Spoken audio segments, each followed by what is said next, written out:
Ini kelihatannya belum ini. Oke, terima kasih Bu Bung.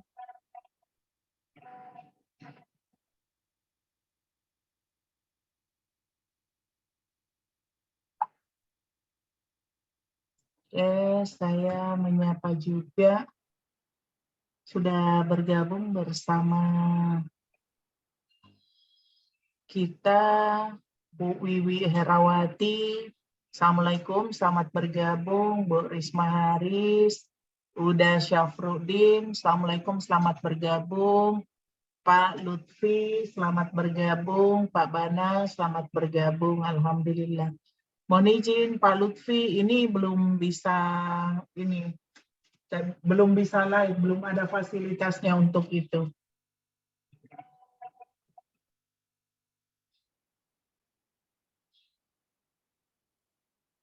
Coba, ini saya tidak tahu lagi bagaimana cara mereload Pak Lutfi. Ini karena sudah online, mungkin malam ini kita ini dulu, recording.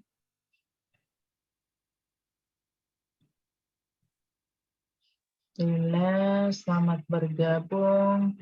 Bu Risma Haris.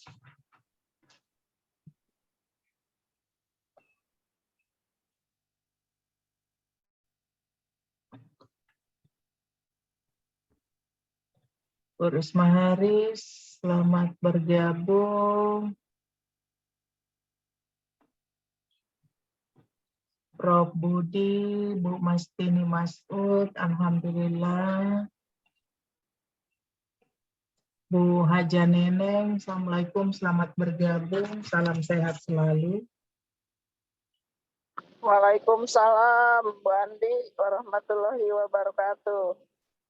Ya, salam sehat selalu, Bu. Sehat selalu. Ini di Bekasi, Bu, ya? Lagi OTW, baru ziarah.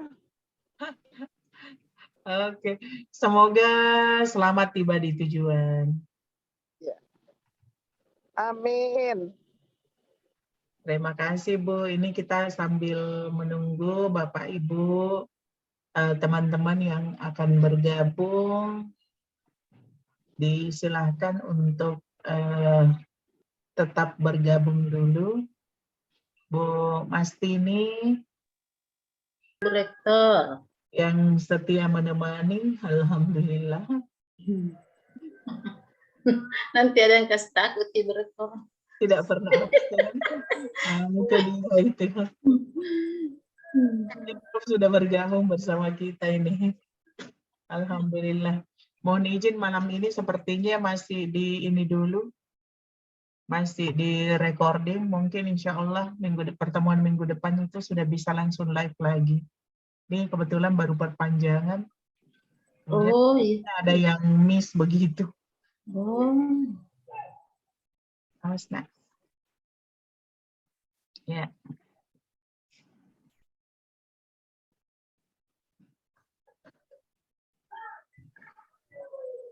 Alhamdulillah.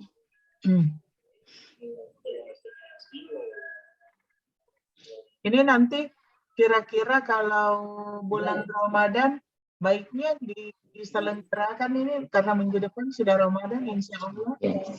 Ini kita tetap di jadwal kita atau berpindah pagi-pagi atau bagaimana ini pendapatnya Bapak Ibu? Kalau saya Bu Rektor ikut saja. Ya. Akan teman-teman. Tapi enggak mungkin ini lagi ya, enggak mungkin malam karena Bapak Ibu akan melaksanakan sholat tarawih. Ya. Ini sudah Assalamualaikum. Waalaikumsalam. Waalaikumsalam warahmatullahi wabarakatuh. Teman-teman, mohon maaf baru selesai sholat. Bisa dimulai Mbak Andi? Silakan Prof, bisa dimulai sekarang. Silakan Prof. Ya, baik. Bismillahirrahmanirrahim. Alhamdulillah, alhamdulillah, wassyukurillah, wassalatu wassalam rasulillah wa ala alihi wa sahbihi wa man wala. La haula wala quwata illa billahil aliyil azim. Asyhadu an la ilaha illallah wa asyhadu anna Muhammadan abduhu wa rasuluh. Allahumma sholli ala Muhammad wa ala ali Muhammad kama sholaita fil alamin innaka Hamidum Majid. Raditu billahi robba wa bil islami dina wa Muhammadin nabiyya wa rasuluh wa bi syafi ilman warzuqni fa'aman. Bapak Ibu yang dirahmati Allah, marilah kita panjatkan puji serta syukur kehadirat ilahi Rabbi Allah, Tuhan semesta alam, karena berkat kudrat serta irodahnya pada kesempatan minggu malam ini kita bisa bersilaturahim. Salam dan salawat kita tujukan kepada Nabi Muhammad SAW beserta keluarga sahabat dan para pengikutnya. Insya Allah kita akan membahas konsep takdir dalam konsep tafakur untuk memudahkan atau untuk lebih memudahkan mengamalkan ajaran Al-Quran dan As-Sunnah, dikarenakan hari-hari kita banyak menggunakan akal. Insya Allah dalam 1 jam sampai 1 jam ke depan kita akan coba menggunakan kolbu kita, merasakan, menghayati apa yang kita rasakan selama ini. Wa qalu lakunna nasma'una fi ashabi syair, jangan sampai mereka kita menyesal karena Allah sudah memperingatkan dalam Al-Quran ya untuk mendengarkan atau memikirkan sebuah ayat-ayat Allah tetapi kita mengabaikannya. Jadi kita menyesal. Karena kita lebih banyak mengaktifkan otak kita daripada kolbu, sehingga kita tidak memiliki kesadaran. Padahal tujuan bertafakur yaitu untuk memiliki kemampuan kita dalam kesadaran. Prof, Nah, belum ditampilkan screen-nya, Prof. Share screen. belum ya? Belum, Prof. Silakan, Prof. Oke.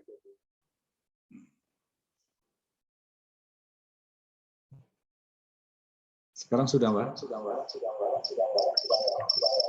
Prof. Silakan. Ya, baik. Jadi kita tidak memiliki kemampuan untuk meningkatkan kesadaran karena otak kita yang lebih utama. Dan kita menganggap kepintaran adalah segalanya, padahal kepintaran itu tidak ada artinya jika kita tidak bersandar pada Al-Quran dan tidak menyadari makna kecerdasan yang kita miliki. Ini yang menyesatkan para akademisi.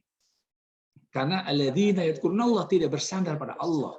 Baik berdirinya, duduknya, perjalanan hidupnya, langkahnya, dan lain sebagainya.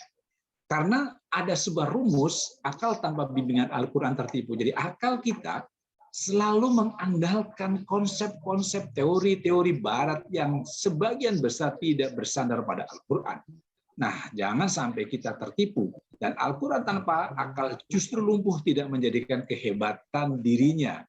Wa may yadhakkaru illal ulul albab, dan hanya orang yang berakal yang dapat mengambil pelajaran dari firman Allah. Nah, jangan sampai kita tidak mendapatkan pelajaran dari firman Allah. Oleh karenanya, Bapak, Ibu, dan teman-teman, bagaimana kita akan bisa mendapatkan dari ajaran dari firman Allah? Tentu kita harus menyadari konsep hidup kita. Nah, bagaimana kita bisa memulai semuanya? Hanya satu, ya, kita lakukan untuk diri kita bersama-sama, ya, untuk menggunakan akal pikiran kita. Jika tidak, kita termasuk orang-orang yang rugi. Bapak Ibu, insya Allah diskusi kita tidak akan keluar dari Al-Quran dan As-Sunnah, karena inilah perintah Rasulullah SAW. Bagaimana kita harus memegang kitabullah wa sunnah Rasulullah, yaitu Al-Quran dan sunnahnya Rasul. Sadari Bapak Ibu, selogis apapun argumentasinya, bila berlawanan dengan Al-Quran pasti salah. Nah, Bapak Ibu, jangan sampai kita menggunakan konsep di mana kelogisan itu hilang. Jadi, selogis apapun argumentasinya, bila berlawanan dengan Al-Quran adalah salah. Dan mohon maaf, orang yang paling rugi adalah orang yang merasa benar padahal sebenarnya dia salah. Merasa benar, tidak bersandar pada Al-Quran. Dan Allah menimpakan keburukan pada orang yang tidak mempergunakan akalnya. Inna fi khalqis samawati wa ma fil ardi wa ikhtilafil laili wan nahari ayatil lil ulil albab, dan sesungguhnya dalam menciptakan langit dan bumi dan silih bergantinya malam dan siang terdapat tanda bagi orang yang berakal. Jadilah orang yang berakal, jadilah orang yang selalu menggunakan akal sehatnya, yaitu yang selalu bersandar pada Al-Quran. Alladzina yadhkurunallah, orientasinya, duduknya, berdirinya, semua tarikan nafasnya, keinginannya, harapannya semua bersandar karena Allah semata.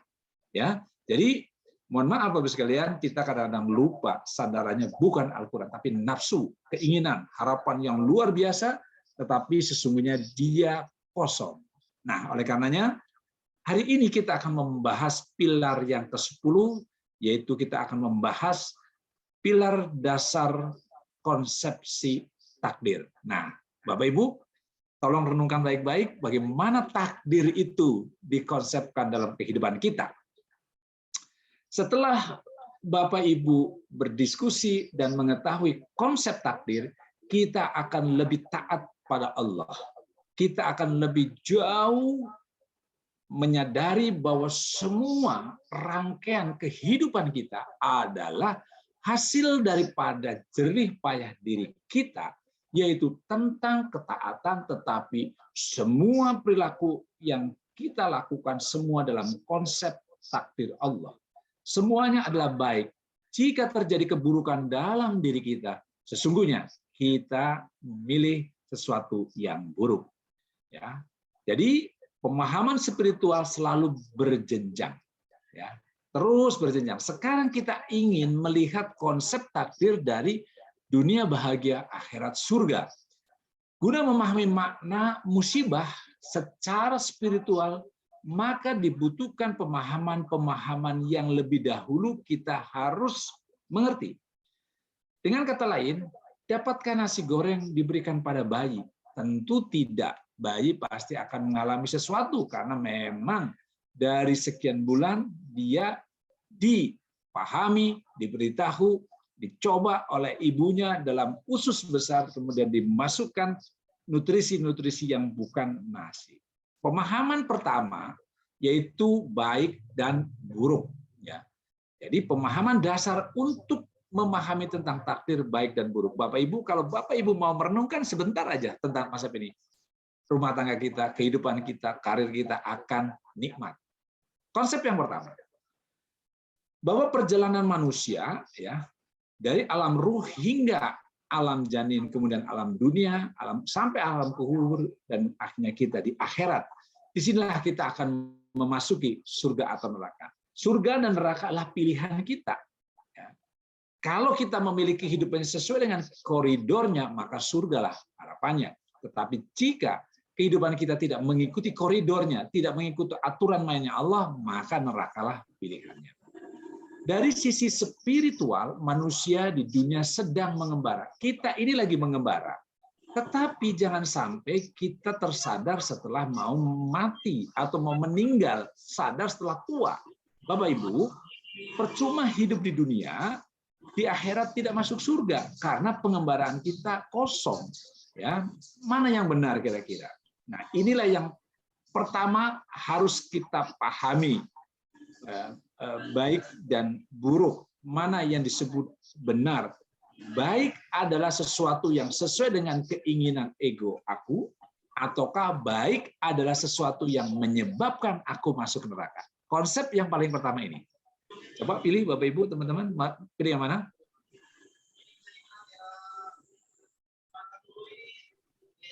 Baik adalah sesuatu yang sesuai dengan keinginan aku, atau baik adalah sesuatu yang menyebabkan aku masuk neraka. Baik adalah sesuatu yang menyebabkan aku masuk surga. Nah, Bapak Ibu, mohon maaf, ternyata kita pilihannya kebanyakan yang ke-1, Pak. Mohon maaf. Ya, kita kebanyakan pilihannya yang ke-1. Disadari atau tidak? Sehingga kita suka bertentangan dengan seseorang, kita suka ribut dengan seseorang karena kita memilih baik adalah sesuatu yang sesuai dengan keinginan aku. Mestinya baik adalah sesuatu yang menyebabkan aku masuk surga. Jadi kebaikan itulah yang mestinya kita pilih, ya, mestinya gitu. Nah, tetapi apa yang disadari oleh kita tidak memilih itu, Pak, Bu. Kita tidak memilih ini. Nah, mana yang benar? Buruk adalah sesuatu yang tidak sesuai dengan keinginan ego, atau buruk adalah sesuatu yang menyebabkan aku masuk neraka. Nah, ini konsep yang pertama harus paham dulu. Kebanyakan buruk itu adalah sesuatu yang tidak sesuai dengan keinginanku. Anda, Bapak, Ibu, teman-teman mau marah, akan marah jika orang yang kita suruh tidak sesuai dengan keinginan kita, marah. Padahal buruk adalah sesuatu yang menyebabkan aku masuk neraka. Marah itu sendiri menjadikan masuk neraka. Betul. Ya. Oke, dari sini konsep ke-1, kalau konsep ke-1 paham, insya Allah keduanya kesananya akan paham. Maka dari sisi spiritual, manusia adalah makhluk pengembara. Baik adalah sesuatu yang membawa masuk surga, buruk adalah sesuatu yang menyebabkan masuk neraka. Jadi baik buruk bukan ukurannya keinginan aku, bukan. Tetapi yang menyebabkan aku masuk neraka, itulah buruk. Yang menyebabkan aku masuk surga, itu baik.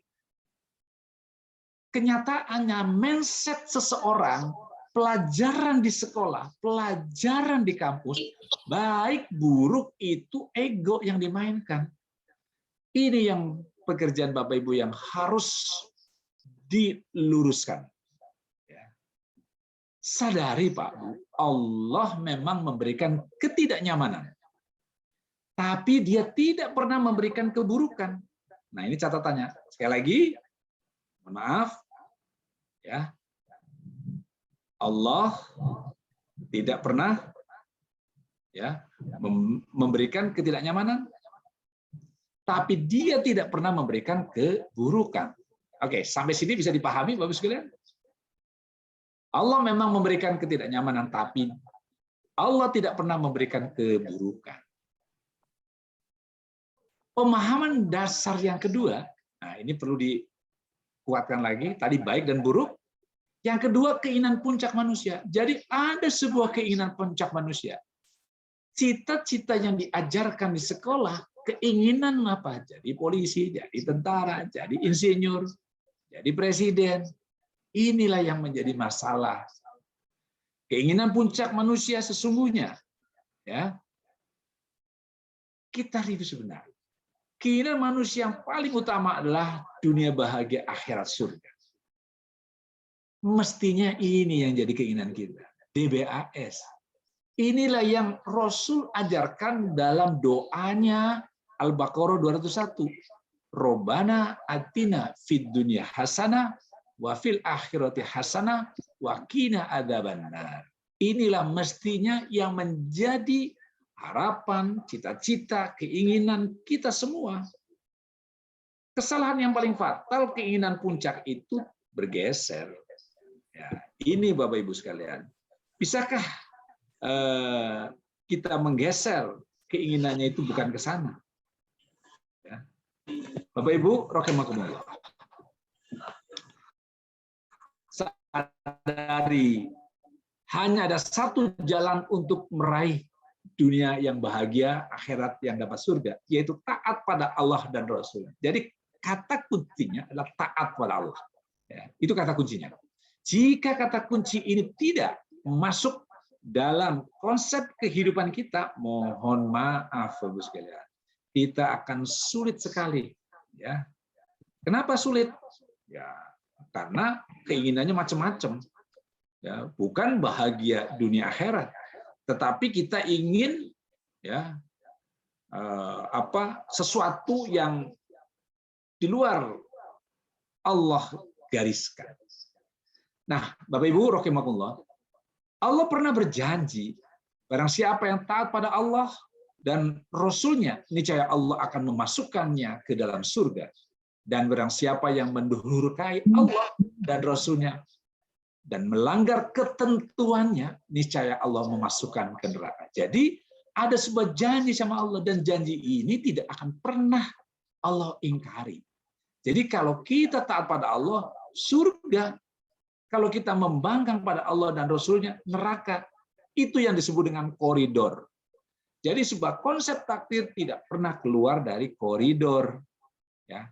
Masuk kepada pemahaman ketiga. Dari sisi manakah memahami takdir? Nah, pemahaman takdir itu berbagai sisi, berbagai angle. Jadi kita ambil angle yang kayak apa? Sunnatullahnya. Setiap fenomena atau sebuah peristiwa selalu bisa dilihat dari sudut pandang yang berbeda-beda. Saya ulangi lagi, Bapak Ibu sekalian, ya, setiap fenomena, ya, maka mohon maaf akan bisa dipandang dari berbagai sudut yang bisa berbeda-beda. Contoh, kalau kita lihat silet. Kalau Bapak Ibu lihat silet, apa yang mau kita bicarain tentang silet ini? Apakah kita ingin bicara tentang terbuat dari apakah silet ini? Atau berapa tebalnya silet ini? Pentingkah kita mengetahui tebalnya? Atau negara mana saja pembuat silet yang paling murah atau terbanyak? Atau kita bisa bicara tentang bagaimana cara menggunakan silet yang benar? Nah, tergantung Bapak Ibu. Nah, sekarang silet ini kita jadikan sebuah konsep takdir. Takdir pun dapat dicermati dari berbagai macam sudut pandang. Bapak Ibu boleh mengupas konsep takdir dari berbagai macam. Tapi saya hari ini bersama Bapak Ibu membawa konsep takdir dari kecakapan kita untuk memahami dunia kita ingin bahagia, akhirat kita ingin surga. Jadi takdir bisa dikatakan, kenapa aku ditakdirkan miskin? Apakah takdir aku di PHK? Pertanyaannya, dapatkah takdir dirubah? Bagaimana aku bisa DBAS dengan takdir yang menimpa? Ini sebuah pertanyaan-pertanyaan. Kita akan coba bagaimana aku bisa DBHS dengan takdir yang menimpa. Kita memilih yang ke satu. Kita tidak akan membahas kenapa aku ditakdirkan miskin. Nggak penting. Dapatkah takdir dirubah? Tidak penting. Apakah takdirku hari ini aku di PHK? Tidak penting. Hari ini kita penting bagaimana aku bisa merasakan duniaku di sini bahagia. Hidupku aku bahagia agar aku mencapai surga nanti dengan takdir yang menimpa. Karena takdir ini bisa terjadi di mana-mana. Dan banyak pertanyaan-pernyataan tentang konsep takdir. Kita sharing sebentar. Apakah ada manfaatnya bila memahami takdir dari sudut pandang selain yang mendatangkan DBAS? Bagi yang berpendapat ada, silakan dirunungkan kembali pemahaman dasar yang kedua. Ya, silakan. Tetapi jika tidak, yuk kita bareng-bareng. Masuk yang keempat, pemahaman dasar yang keempat. Takdir adalah ajaran Al-Quran untuk meraih kebahagiaan dunia akhirat. Jadi takdir itu tidak asal-asalan. Itu termasuk rukun iman. Dalam surat Al-Jasiyah 20, Allah mengatakan Al-Quran ini adalah pedoman bagi manusia. Petunjuk dan rahmat bagi kaum yang meyakini. Jika Bapak Ibu meyakini, bawalah konsep takdir dari sisi Al-Quran. Setujukah Bapak Ibu? Al-Quran merupakan alat yang dibuat Allah agar manusia dapat mencapai kebahagiaan dunia dan akhirat. Sekali lagi, Al-Quran merupakan alat.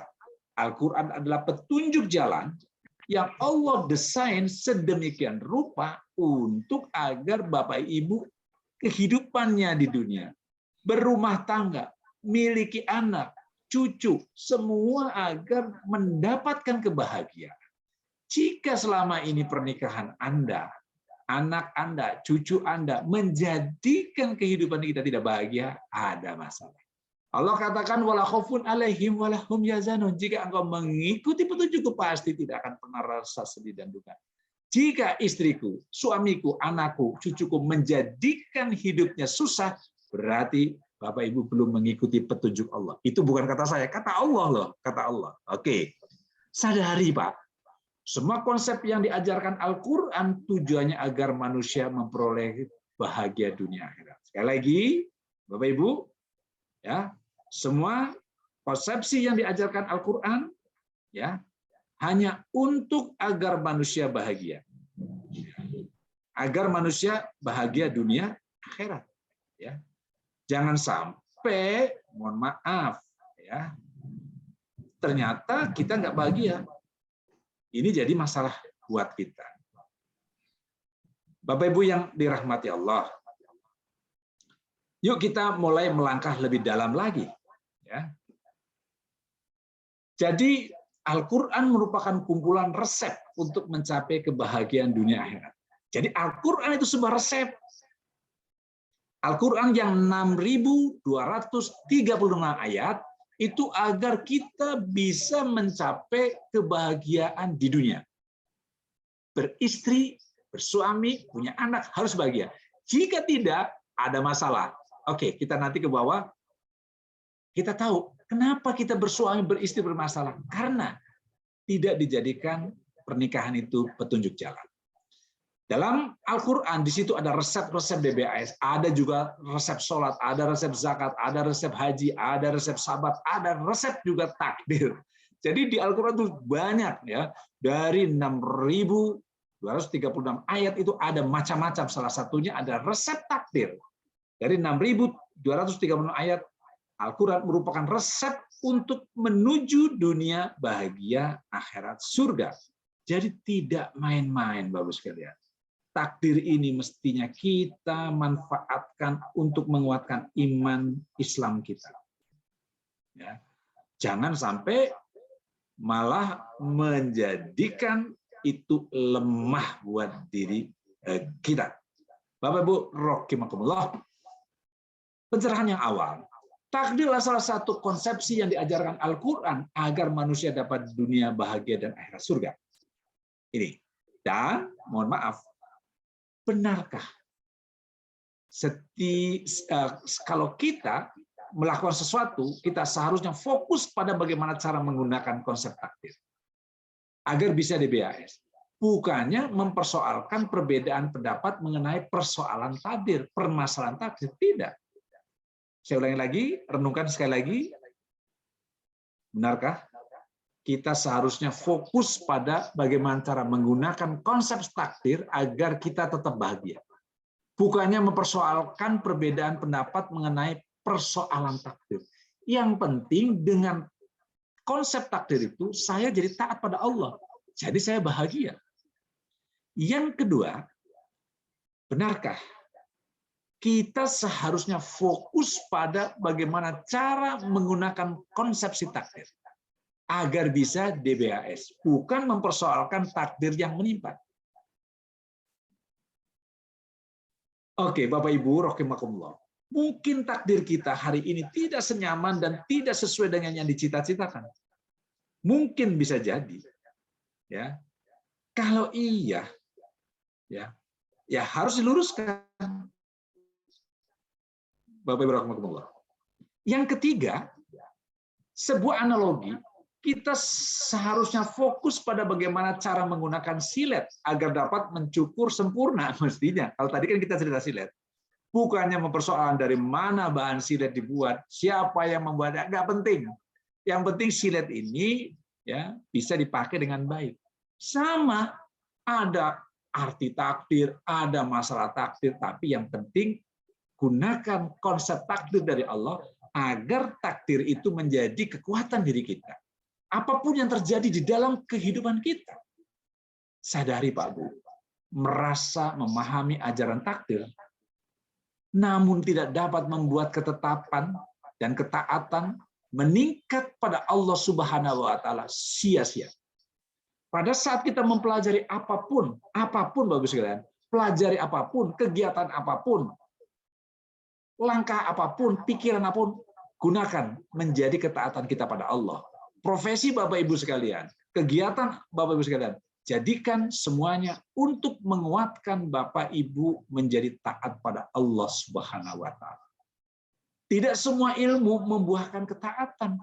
Maka dalam hadis qudsi Allah katakan, wahai manusia, kata Allah, ilmu yang tak membuahkan perbuatan, laksana petir dan guntur yang tidak membawa hujan. Jadi, Bapak punya ilmu, punya kehebatan, punya kedudukan, punya pangkat, tetapi tidak menghasilkan hujan. Itu percuma. Tidak menghasilkan kebaikan, tidak mampu menolong orang, tidak mampu memberikan kebaikan pada orang, percuma. Percuma sekali. Pemahaman dasar kelima, ajaran takdir untuk digunakan oleh aku. Jadi kalau Bapak Ibu ada masalah, sebutkanlah itu takdir. Tapi kepada orang lain itu terjadi musibah. Agar kita taat pada Allah. Yuk kita bedah pemahaman dasar kelima.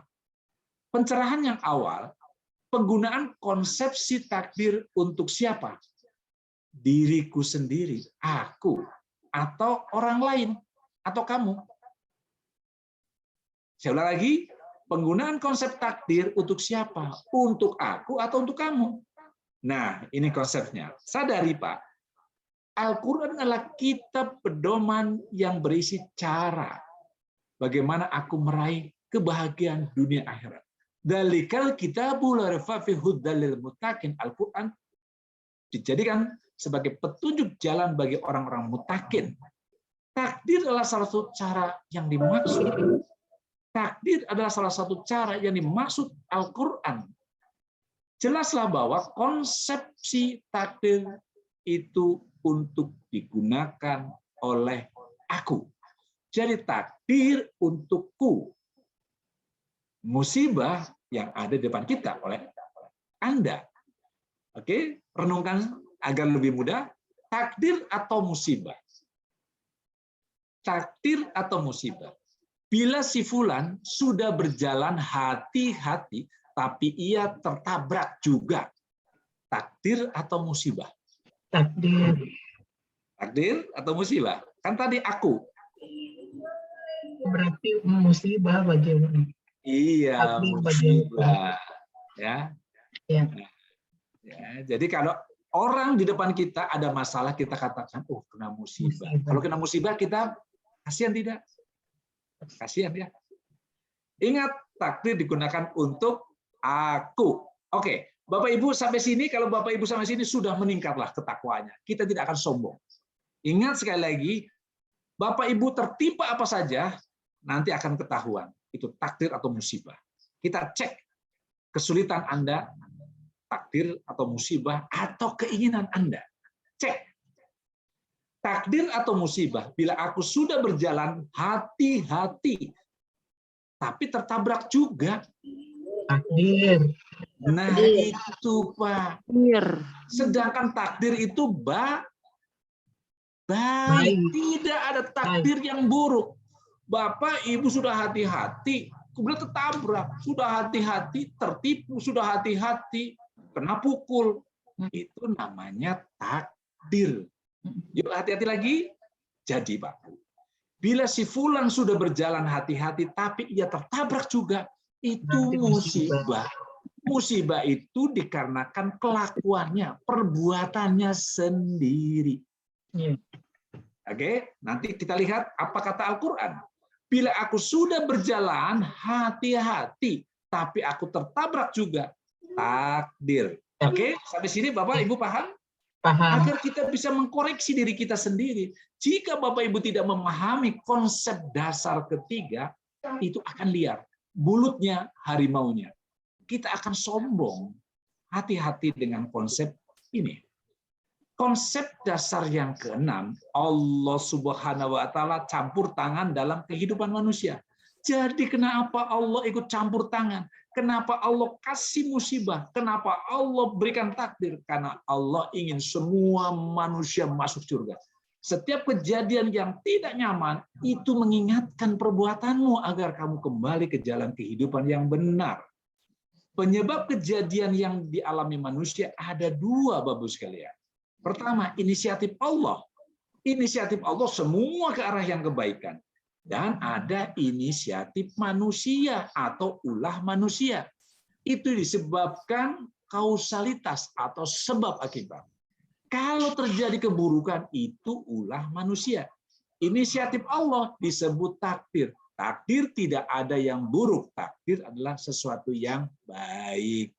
Baik. Dalam surat Nuh, Al-Quran mengatakan, sesungguhnya ketetapan Allah apabila telah datang tidak dapat ditangguhkan. Jadi kalau Allah berkehendak, manusia adalah wayang, Allah adalah serang sutradara. Allah akan berikan manusia dengan berbagai, mohon maaf, atribut Ya, dalam menyuruh kita jadi apa, kita ikuti saja. Dalam An-Nisa 79 Allah katakan apa saja nikmat yang kamu peroleh adalah dari Allah. Ingat, semua kenikmatan datangnya dari Allah. Rizki datang Allah. Bukan karena Anda hebat, tidak. Kecerdasan dari Allah. Bukan karena Anda hebat, tidak. Semua yang hebat-hebat, yang baik-baik dari Allah. Dan apa saja bencana yang menimpamu, maka dari kesalahan dirimu sendiri. Allah, tolong catat. Ini bukan kata-kata saya. Tolong renungkan baik-baik. Bapak Ibu, jika sekarang kita dalam kesulitan, Allah katakan bukan dari aku. Oke, paham dari sini?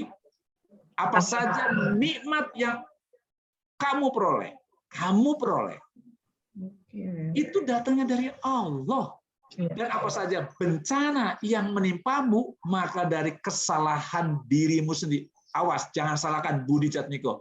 Ini Allah yang ngomong. Ini Allah yang bersabda. Dalam Anfal 51, demikian itu disebabkan karena perbuatan tanganmu sendiri.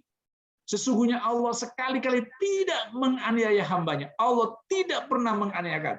Awas perilaku kita, perbuatan kita dipertanggungjawabkan. Oleh karenanya, Bapak Ibu, hati-hatilah bersikap, hati-hatilah berbicara, hati-hatilah dalam menentukan apa yang Bapak Ibu lakukan dalam perjalanan kehidupan kita, suami kita, istri kita, rumah tangga kita, mestinya menjadi sakinah mawaddah warahmah.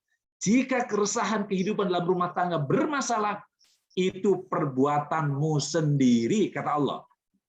Kalau Anda dengan istri, Anda dengan suami bermasalah, itu perbuatanmu sendiri. Karena Allah menikahkan kalian untuk sakinah mawaddah warahmah. Bapak Ibu, mohon maaf. Sadari, takdir adalah ketetapan yang murni dari Allah. Apabila aku sudah berjalan pada koridornya, apabila aku berjalan jujur, benar apa yang dilakukannya. Takdir adalah ketetapan yang murni dari Allah jika aku sudah mengikuti ajaran Allah dan Rasul-Nya. Sadari Pak Bu, bila aku sudah berjalan pada koridornya, yang diinginkannya, yang diinginkan Allah, yang diinginkan Rasul, maka segala yang menimpa adalah ketetapannya yang memang aku butuhkan. Bisa nyaman, bisa tidak nyaman. Bapak Ibu mengajarkan kepada teman tentang kebaikan. Teman kita marah-marah, teman kita benci, tidak apa-apa. Itulah yang disebut ketidaknyamanan. Tetapi Bapak Ibu bicara tentang hak dan batil. Biarkan teman-teman kita, orang-orang sekitar kita mencomokkan kita. Bapak Ibu, sebuah renungan. Seorang yang tidak pernah mengalami kegagalan, seorang yang selalu hebat, nikmat, karena kondisi ujian Allah tentang kekayaannya.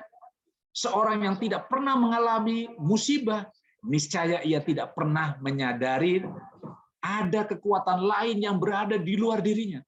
Seorang yang kena musibah, dia baru terasa bahwa Allah itu luar biasa, bahwa Allah itu baik, bahwa Allah itu luar biasa mendesain sedemikian rupa kehidupan kita untuk agar kita mengingat Allah.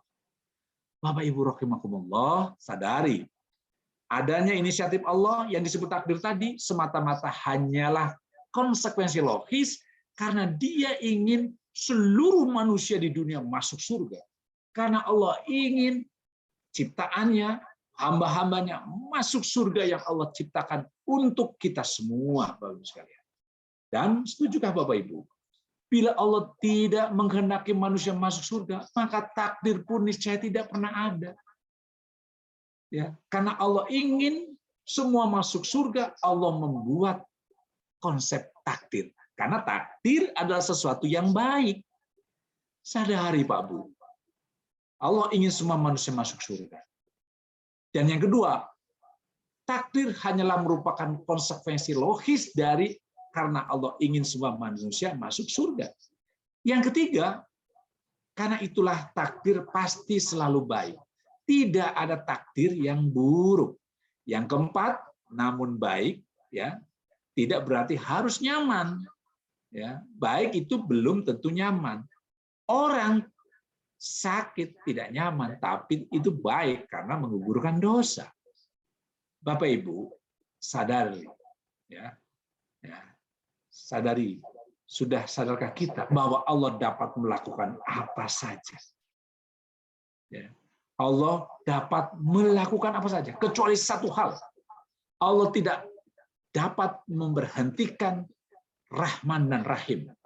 Allah bisa melakukan apa saja. Apakah Anda sulit, apakah Anda susah, apakah Anda lapar, apakah Anda pusing, apakah Anda sakit, ataukah Anda tersesat, dan sebagainya. Allah bisa lakukan itu semua. Tetapi Allah tidak dapat memberhentikan Rahman dan Rahim. Semua kesulitan manusia itu dalam rangka kasih sayang agar manusia kembali ke koridornya, agar manusia kembali kepada tujuan Allah menciptakan manusia, wa ma khalaqul jinna wal insan illa liya'budu. Bapak Ibu rahimakumullah. Yuk kita review pemahaman dasar. Pemahaman baik dan buruk tadi. Kemudian keinginan puncak manusia hanya satu, ingin kita bahagia dunia akhirat. Sudut pandang dalam memahami takdir itu harus jelas. Yang keempat, takdir adalah sesuatu ajaran untuk kita bahagia. Jadi kalau kita mempelajari takdir harus bahagia. Harus bahagia atas apa yang Allah berikan hari ini, kemarin, dan yang akan datang. Pak Bu, takdir digunakan oleh aku, bukan oleh kamu. Dan adanya campur tangan Allah Subhanahu wa Ta'ala menjadikan takdir itu ada pada diri kita. Yuk kita agak berguru sedikit, intermezzo sedikit, serba-serbi seputar pemahaman takdir.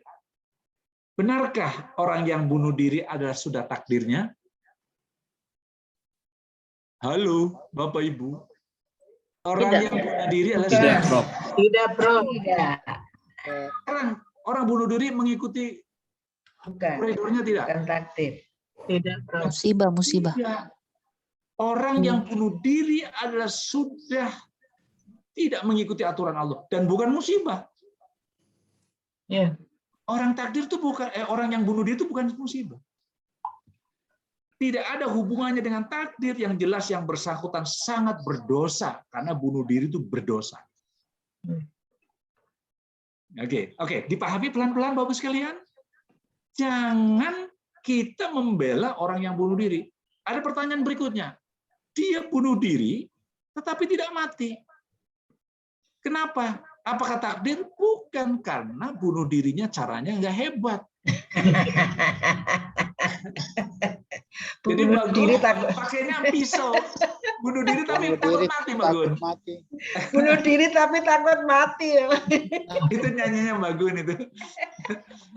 Bapak Ibu, bila ada orang yang mencoba bunuh diri ternyata dia tidak mati, apakah ada hubungannya dengan takdir?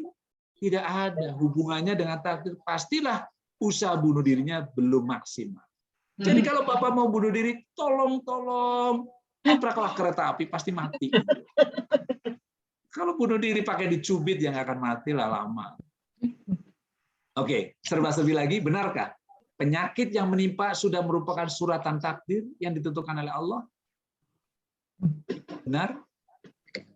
Penyakit. Bisa iya, bisa tidak. Silakan ditafakuri kembali pemahaman dasar yang keenam. Dasar keenam, semua Allah ciptakan untuk apa? Agar kita taat pada Allah. Nah, kalau begitu, jika Bapak Ibu sakit, terus Bapak Ibu merundung, menjelek-jelekan Allah, tidak berterima kasih, maka itu perbuatanmu sendiri. Tapi pada saat takdir Bapak Ibu mengatakan innalillahi wa inna ilaihi raji'un dan terus menjadikan ketaatan kepada Allah, itu disebut dengan takdir. Karena takdir itu baik, sakitnya jadi baik. Masalah bisa menjadi baik, buruk tergantung pandangan Bapak Ibu sekalian. Oke, Bapak Ibu. Bila sudah berjalan, kemudian hati-hati, lalu selamat sampai tujuan, apakah ini takdir juga? Ayo. Bila sudah berjalan, ya, naik mobil nih, hati-hati, lalu selamat sampai tujuan, apakah ini takdir juga? Takdir. Tidak, EGP. Hanya tidak relevan dengan tujuan yang ingin dicapai dalam memahami konsepsi takdir. Betul. Nah, konsepsi takdir itu begini Bapak sekalian. Bila sudah berjalan hati-hati lalu selamat sampai tujuan, apakah ini takdir? Tidak. Kalau Bapak Ibu berjalan hati-hati sampai tujuan kemudian sombong. Artinya ini lupa daratan. Kan takdir dijadikan agar kita tidak sombong. Takdir digunakan agar dunia bahagia akhirat surga. Sudah baik ke suami, tetapi suami selingkuh. Nasib itu. Nasib bukan takdir. Bukan takdir. Selingkuh itu dosa. Ya. Bukan. Oke. Bapak Ibu ingat kembali, tujuan memahami takdir adalah agar dapat menjadikan sebagai alat agar DBAS tidak terampas. Contoh misalnya, suami selingkuh. Terus Bapak Ibu, ibu, suami selingkuh. Ibu tetap bahagia dunia akhirat. Artinya bukan bahagia suami selingkuh, bukan. Pada saat suami selingkuh tetap hubungan dengan Allah baik. Itu disebut dengan takdir olehku. Aku takdir. Aku ditakdirkan suami berselingkuh. Memohon pada Allah agar suami kembali menjadi jalan terbenar. Itu namanya bahagia dunia akhirat. Paham Bapak sekalian? Tetapi jika suami selingkuh, kita marah-marah, kita malah stres, kita tidak dekat pada Allah, itu perbuatan kita sendiri, buruk. Jadi, bila terjadi sesuatu yang tidak mengusik DBAS, maka alat takdir ini tidak perlu digunakan. Ya. Jadi, kalau Bapak Ibu tidak bahagia, jangan gunakan konsep takdir. Ya. Oke, sadari Pak Bu, bila dunia kita bahagia, akhirat kita surga, tidak terampas, tidak perlu persoalkan takdir atau bukan. Yang harus kita lakukan adalah bersyukur. Kita sudah berjalan hati-hati, kemudian selamat sampai tujuan, kita ucapan alhamdulillahirabbil alamin. Tidak penting apakah ini takdir atau tidak, walaupun itu juga takdir gitu. Namun, apakah takdir itu bisa dirubah? Nah, ini juga pertanyaan. Apakah takdir bisa dirubah? Pertanyaan ini timbul karena belum menyadari takdir Allah tidak ada yang buruk. Silakan tafakuri kembali pemahaman dasar kenal. Apa itu? Ya. Allah Subhanahu wa taala campur tangan dalam kehidupan manusia. Jadi pahami Pak, apakah takdir bisa dirubah? Nggak ada urusannya. Buat kita nggak ada urusannya. Yang kita perlu uruskan, ya, bahwa Allah pasti ikut campur. Oleh karenanya, setiap ada masalah, minta pada Allah, karena Allah akan ikut campur. Jadi Allah itu akan ikut campur. Nggak usah kita rumit-rumit. Setiap ada masalah, minta pada Allah, karena Allah yang menentukan semua akibat-akibat apa yang terjadi di dunia. Tidaklah sehelai daun turun, jatuh di bumi dalam kegelapan malam, itu semuanya ada di dalam Lauhul Mahfuz yang sudah tertulis sebelum manusia lahir. Ya. Debu yang berterbangan masuk ke hidup manusia jadi COVID dan sebagainya, itu semua ada suratan takdir. Benarkah? Bila aku di madu, berarti kejadian ini sudah suratan takdir dari sananya? Mohon maaf nih ya, mohon maaf ibu-ibu. Ini kok jadi romantis begini ya? Bila aku di madu, berarti kejadiannya sudah suratan takdir dari sananya atau bukan? Enggak. Tidak, Bapak. Gunakan ajaran takdir pada tempatnya. Jika di madu itu menjadikan semua orang taat pada Allah, menjadikan kebaikan, yaitu takdir. Tapi kalau suami menikah lagi menjadi runyem semuanya, itu bukan takdir, itu pilihanmu sendiri, bikin kamu pusing. Benar? Nah itu kan Allah memperbolehkan nikah lagi, ya emang boleh, tapi harus adil. Istri harus tidak sakit. Jangan bikin masalah. Bapak Ibu, bila suami menikah lagi 100% lantaran pertimbangan ibadah, maka itu adalah takdir. Bila suami mengambil madu karena nafsu yang berjubah agama, maka istri harus mempertahankan haknya. Bela, Pak, berani-berani langkai mayat saya. Waduh, wah ini jadi ngajarin ibu-ibu ini. Karena saya pengen, tapi saya nggak punya keberanian. Ya, Cik, kalau nggak begitu tinggalkan saya. Oh gitu, Mbak. Nanti ada malaikat lewat, diaminkan. Wahai. Jadi kata kuncinya ini, bila suami menikah lagi, 100% lantaran pertimbangan ibadah, maka itu adalah takdir. Kenapa? Sudah mendesak istri yang pertama agar paham tentang ayat-ayat Allah, dan suami mencontohkan kebaikan kepada anak dan istrinya. Insya Allah istrinya rela. Karena apa? Akan menghasilkan surga-surga lagi di istri yang lain. Tapi dia aja perilakunya jelek, kepada anak kurang baik, kepada istri kurang baik, mana mungkin nikah lagi karena ibadah? Pasti karena nafsu. Mohon maaf ya, ini tidak berarti menyinggung perasaan Bapak Ibu sekalian. Mohon maaf sekali lagi. Allah katakan, waladina idza sabahum ba'huhum yanshi'u. Dan bagi orang-orang yang apabila mereka diperlakukan dengan zalim, mereka membela. Jadi kalau ibu diperlakukan buruk kepada suaminya, bela. Quran mengatakan boleh, ya, membela diri. Jangan diam saja. Benarkah suamiku agamanya berbeda? Apakah itu sudah takdirku? Ayo. Bukan. Bukan, udah pinter ya. Karena sudah Bukan salah takdir. memilih, ya. Benar, ini udah pinter ini. Ya. Iya. Ya, maaf, tidak nyambung gitu.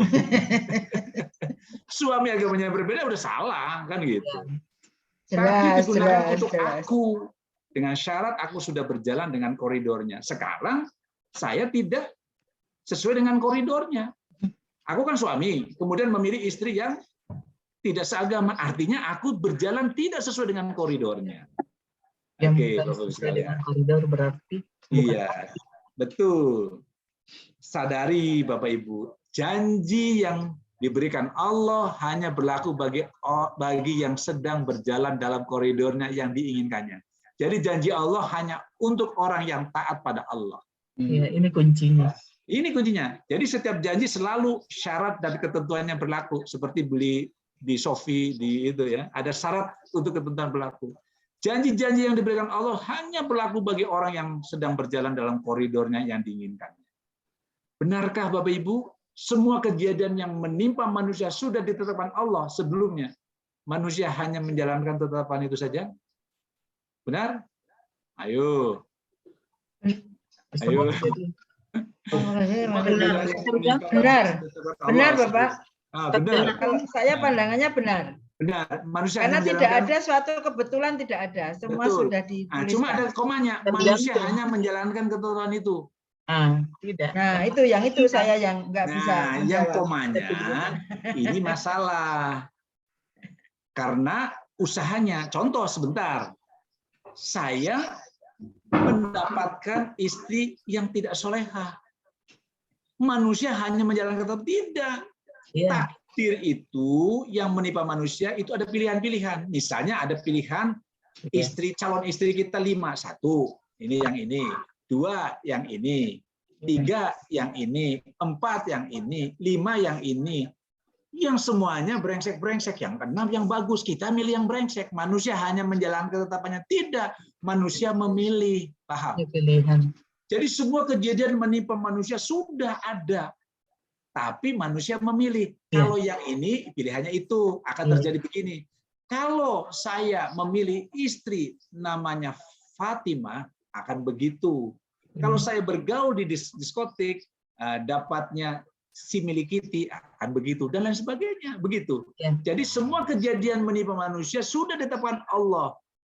Itu ketetapan besarnya sudah ada, tapi manusia hanya menjalankan ketetapannya. Tidak, manusia memilih. Fujuroha wa taqwaha, kata Allah. Allah berikan jalan baik dan Allah berikan silakan melakukan jalan buruk. Pertanyaan berikut, benarkah takdir itu mengikuti hukum sebab akibat? Siapa yang berbuat baik akan selamat dan yang berbuat buruk akan celaka. Benar nggak? Ya. Benarkah Allah campur tangan dalam kehidupan manusia? Tapi tidak. di setiap kejadian. Benar. Ya. Bila aku sudah berjalan pada koridornya yang benar, maka segala menimpaku adalah keputusan Allah yang memang harus terjadi. Oke? Ya. Jadi ini kata kuncinya, Pak. Tolong renungkan 1 menit aja, Bapak Ibu.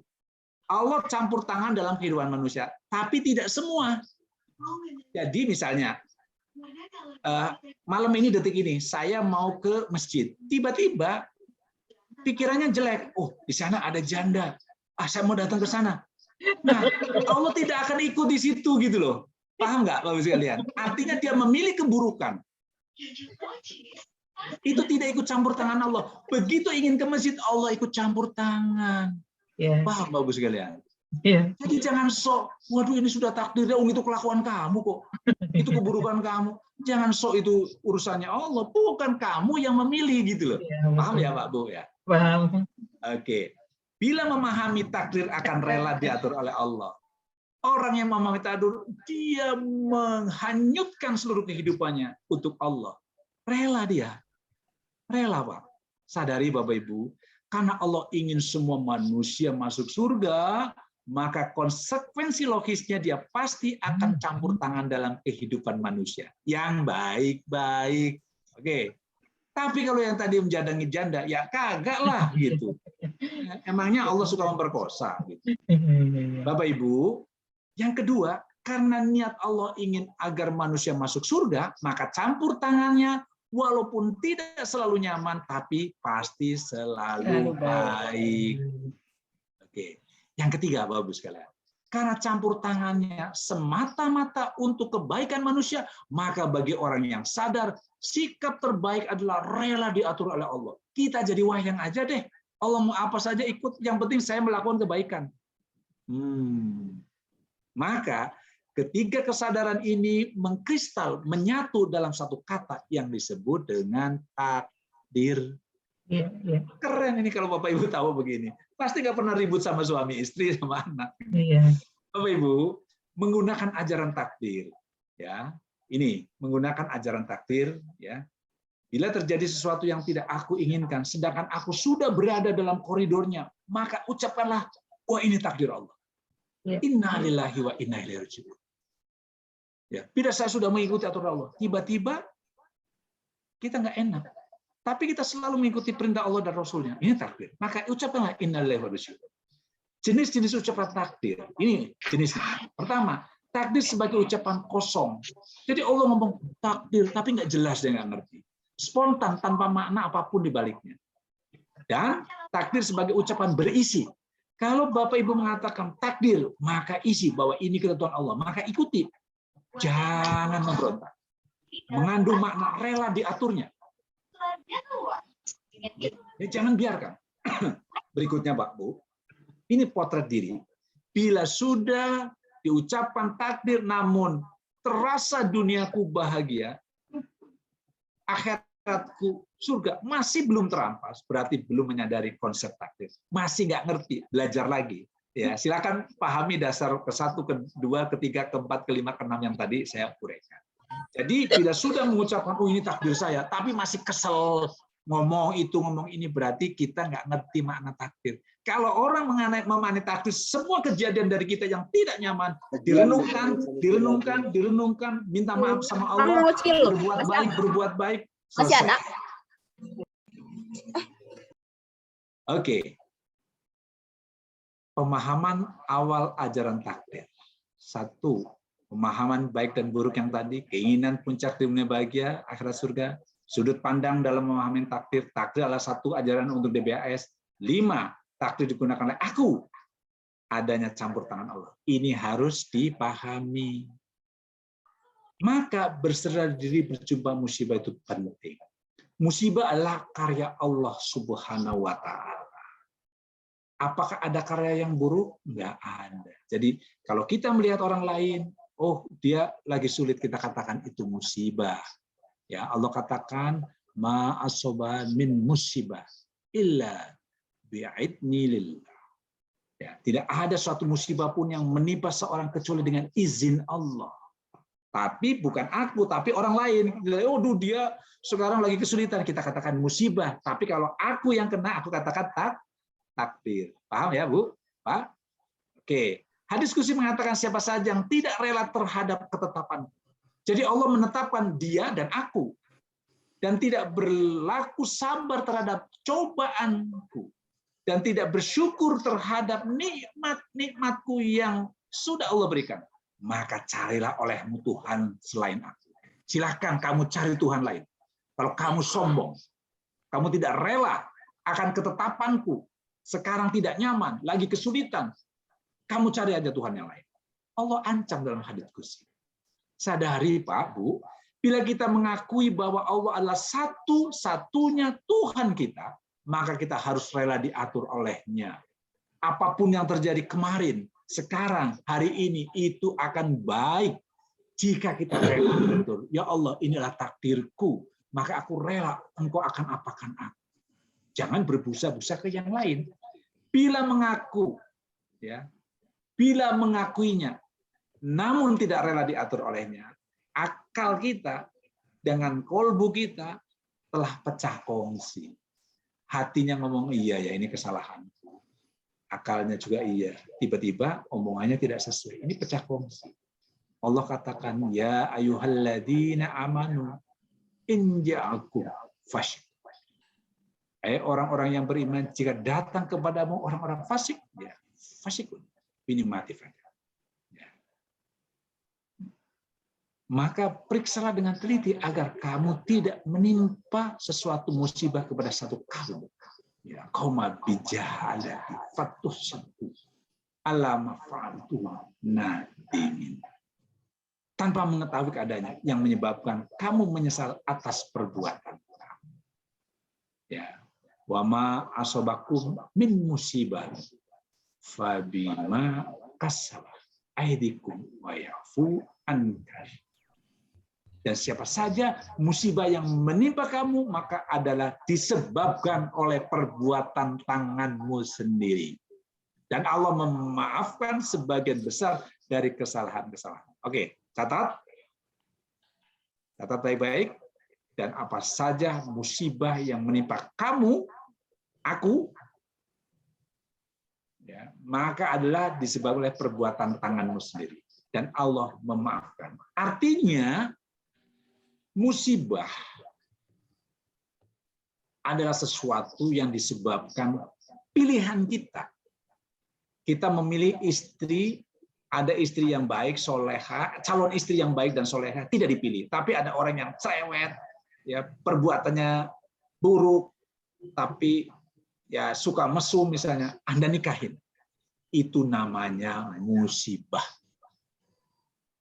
Itu yang kamu pilih sendiri. Tapi ada talabut Allah memaafkan sebagian besar dari kesalahan jika kita kembali. Jika kita kembali, ya Allah saya salah memilih orang ini. Karena ini musibah pilihanku. Maka Allah katakan itu menjadi sebuah takdir karena apa? Kita menjadi minta maaf pada Allah atas kesalahan kita memilih istri, memilih suami. Dan apabila mereka ditimpa suatu musibah, bahaya disebabkan kesalahan yang telah dikerjakan oleh tangan mereka sendiri, tiba-tiba berputus asa, maka tidak boleh. Bima faqatamma aidihim idahum ya'lam. Nggak boleh. Dan apabila kamu rasakan suatu rahmat pada manusia, mereka gembira dengan rahmat itu. Jadi, wa idza atqana nasarah mata farihu bima wa'indu. Bapak Ibu, rahimakumullah, dan sesungguhnya di antara kamu ada orang yang sangat berlambat-lambat ke medan pertempuran. Ya, ini cerita dulu. Maka jika kamu ditimpa musibah berkata sesungguhnya Tuhan telah menganugerahkan nikmat kepada saya karena saya tidak ikut berperang bersama mereka. Tidak. Jadi ada yang berperang meninggal. Itu bukan musibah. Takdir. Nah, takdir gitu. Bapak Ibu. Dan mengapa ketika kamu ditimpa musibah kepada peperangan Uhud, nah tadi karena ada kesalahan, padahal kamu telah menimpa kekalahan 2 kali lipat pada musuh-musuhmu pada peperangan Badar, kamu berkata dari mana datanya kekalahan ini? Katakanlah itu dari kesalahan dirimu sendiri. Sesungguhnya Allah Maha Kuasa atas segala sesuatu. Kenapa? Pada saat ya mereka kalah lari tunggang langgang, Rasul mengatakan jangan ambil faiz, jangan ambil benda-benda mereka, harta. mereka ambil, akhirnya ditimpalah di perang itu kaum muslimin kalah. Kenapa? Karena tadi mengikuti hawa nafsunya, Bapak Ibu sekalian. Bapak Ibu, mohon maaf sekali lagi ya. Alladzina idza asabatum musibah. Ya, bagi orang-orang yang apabila ditimpa musibah, ya, qalu innalillahi wa inna ilaihi rajiun. Lalu mereka berkata dan mengucapkan innalillahi wa inna ilaihi rajiun. Jadi itu yang harus kita lakukan. Dan tidaklah mereka orang-orang yang munafik memperhatikan bahwa mereka diuji sekali atau dua kali setiap tahun dan mereka tidak juga bertobat dan tidak pula mengambil pelajaran. Jadi kalau sekarang Bapak Ibu lagi kesulitan, ditimpa musibah, sungguh Allah lagi kasih sayang pada kita. Sesungguhnya setiap dosa manusia hanya ada dua tempatnya, diambil di dunia dengan kesulitan atau diambil di akhirat dengan masuk neraka. Pilihannya masuk neraka atau di akhirat dapat kesulitan. Mesti di surga di dunia dapat kesulitan. Mestinya di dunia dapat kesulitan. Ini peringatan pada kita. Dan tidaklah mereka orang-orang munafik memperhatikan bahwa mereka diuji. Yang dimaksud dengan uji di sini ya, musibah-musibah yang mereka terima seperti terbukanya rahasia, tipu daya mereka, pengkhianatan, sifat menyalahi janji, buruk, sekali-kali atau dua kali setiap tahun, dan mereka tidak juga bertobat, tidak pula mengambil pelajaran, maka itu musibah yang luar biasa. Setiap kejadian pada diri kita, minta ampun pada Allah. Karena sungguh Allah lagi sayang pada kita. Dan tidaklah mereka orang-orang munafik memperhatikan bahwa mereka diuji ini untuk kebaikan diri kita. Baik Bapak Ibu, waduh udah lama ya. Sadari mau ditutup ya. Al-Quran adalah pedoman hidup yang berisi banyak ajaran untuk meraih daya. Dalikal kitab lil muttaqin. Ya, takdir adalah salah satu ajaran Al-Quran. Sadari Pak Bu, memahami ajaran takdir tujuannya agar dapat digunakan sebagai alat untuk meraih kebahagiaan dunia akhirat. Dan pemahaman awal ajaran takdir harus diikuti tadi. Yang satu, pemahaman baik buruk harus ngerti. Ya, puncak keinginan kita adalah DBHS, sudut pandang dalam memahami takdir harus jelas. Dan takdir adalah satu ajaran untuk bahagia dunia akhirat. Takdir digunakan untuk aku.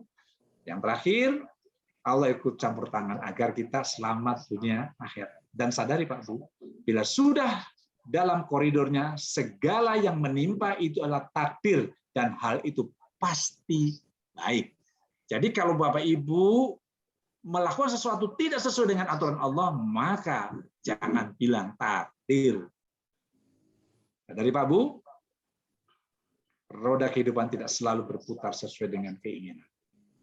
Rela diatur olehnya, menerima takdirnya, akan membuat hidup selalu indah. Dan jangan pernah mengendalikan sesuatu yang tidak dapat dikendalikan.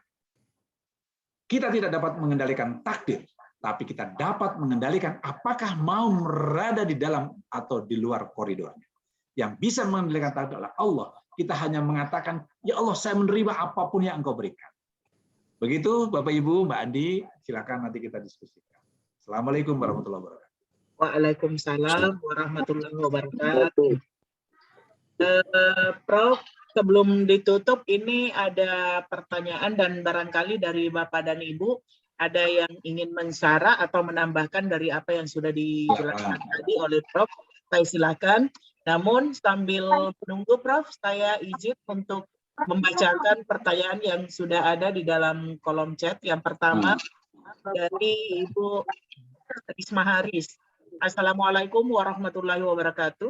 Apakah ketika kita menyesali dan memperbaikinya, bisakah musibah berubah menjadi sebuah konsepsi takdir? Silakan, Prof. Betul, bisa. Ibu salah memilih dulu suami. Suami beragama lain. Kemudian menyesali dan memperbaiki. Itu menjadi sebuah takdir. Karena jadi baik kan? Nah, gitu. Oke. Terima kasih, Prof. Pertanyaan kedua dari Bu Rita. Assalamualaikum, izin bertanya, Prof. Takdir kematian itu kan mutlak. Saya sering mendengar bahwa silaturahmi bisa memperpanjang umur. Apakah benar? Kemudian, takdir yang bagaimana dalam kehidupan sehari-hari yang bisa diubah. Misal dengan doa, Prof. Contohnya seperti apa? Terima kasih sebelumnya. Itu dari Bu Rika. Silakan, Prof. Ya. Jadi Bapak Ibu sekalian, ya betul Rasulullah SAW mengatakan, ya silaturahim itu memperpanjang umur dan juga menambah rezeki.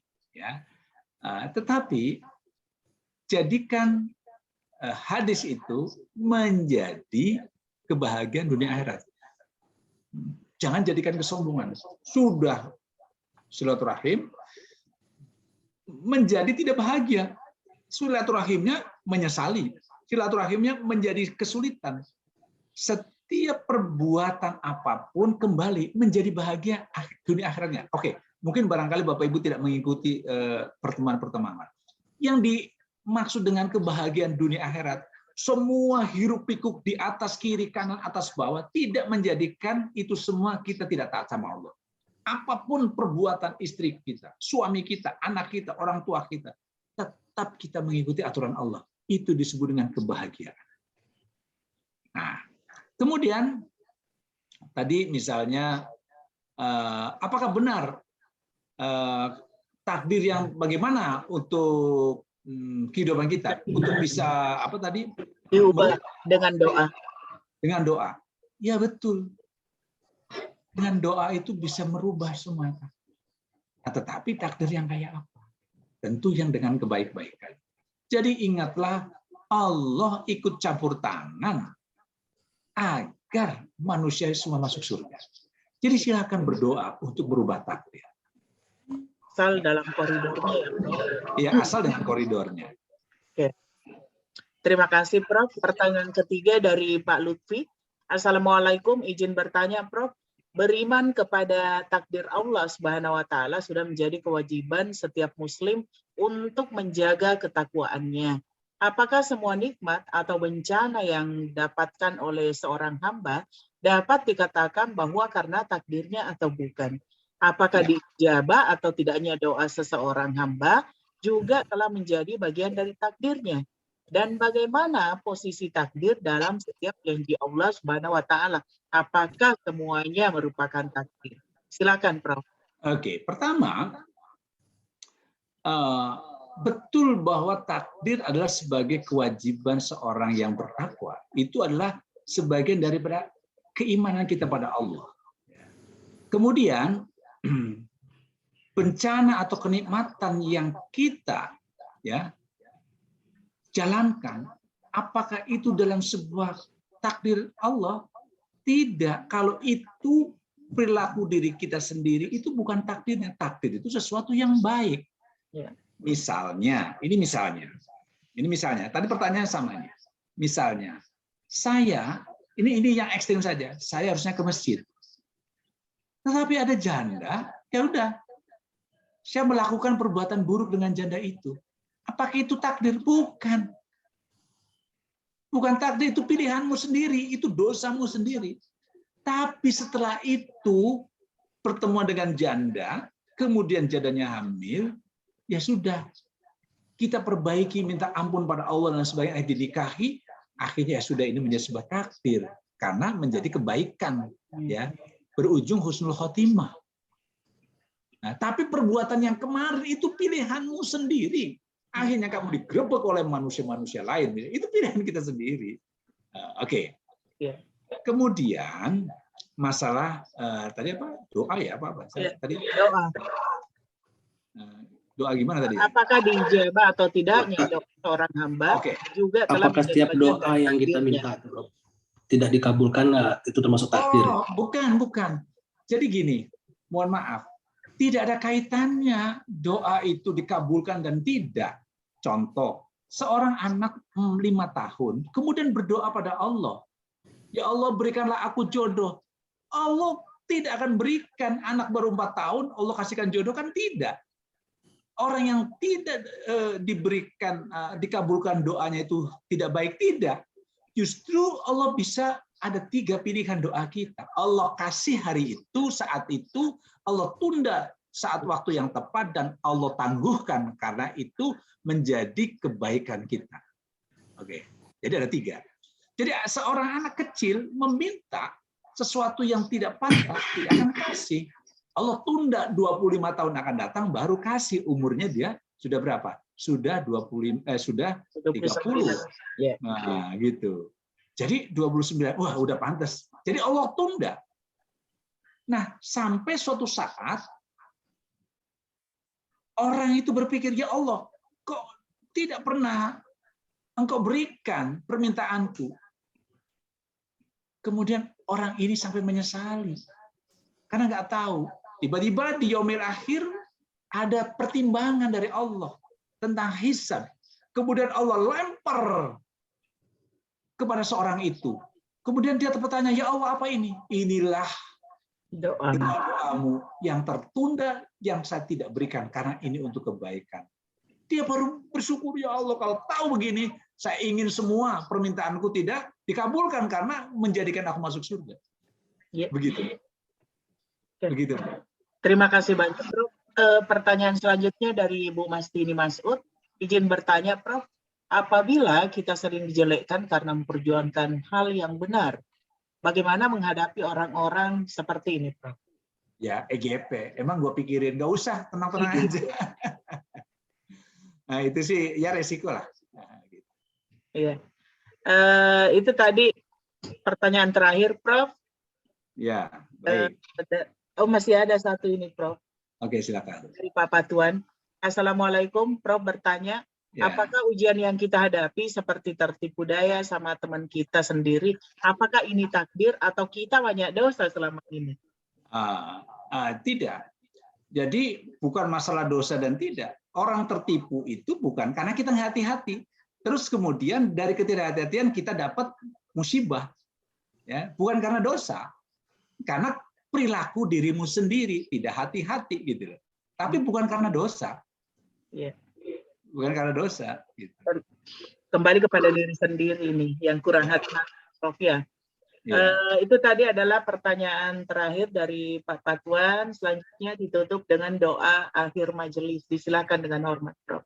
Ya, baik Bapak Ibu dan teman-teman sekalian, terima kasih atas pertemuan hari ini. Mudah-mudahan menjadikan kebaikan kita bersama. Saya tidak menggurui, tetapi yuk kita sama-sama. Dan saya tentu atas nama pribadi mohon maaf lahir batin sebelum datang Ramadan yang tidak akan lama lagi, beberapa hari lagi. Malah kita akhiri pertemuan hari ini dengan doa akhir majelis, dengan istighfar 3 kali, doa akhir majelis dan alhamdulillah. Astaghfirullahaladzim, alladzi la ilaha wal qayyum wa atubu ilaik. Astaghfirullahaladzim, alladzi la ilaha wal qayyum wa atubu ilaik. Astaghfirullahaladzim, alladzi la ilaha wal qayyum wa atubu ilaik. Subhanaka Allahumma wa bihamdika asyhadu an la ilaha illa anta astaghfiruka wa atubu ilaik. Alhamdulillahirabbil alamin. Wabillahi taufiq wal hidayah. Wassalamualaikum warahmatullahi wabarakatuh. Terima kasih Mbak Hera, Mbak Gus, Mas Dini, Mbak Mehmet, Pak Mardiana, ya, sama Pak Rahmat, Pak Sudibyo, Arif, Bu Yusmina, Assalamualaikum. Udah sab, Mbak Didi, mohon maaf sekali. Makasih Pak Budi, terima kasih. Mudah-mudahan ketemu nanti ya. Ya, selamat menyambut Ramadan, Prof. Ya, yuk, Assalamualaikum. Assalamualaikum. Waalaikumsalam warahmatullahi wabarakatuh. Waalaikumsalam warahmatullahi wabarakatuh. Assalamualaikum. Waalaikumsalam warahmatullahi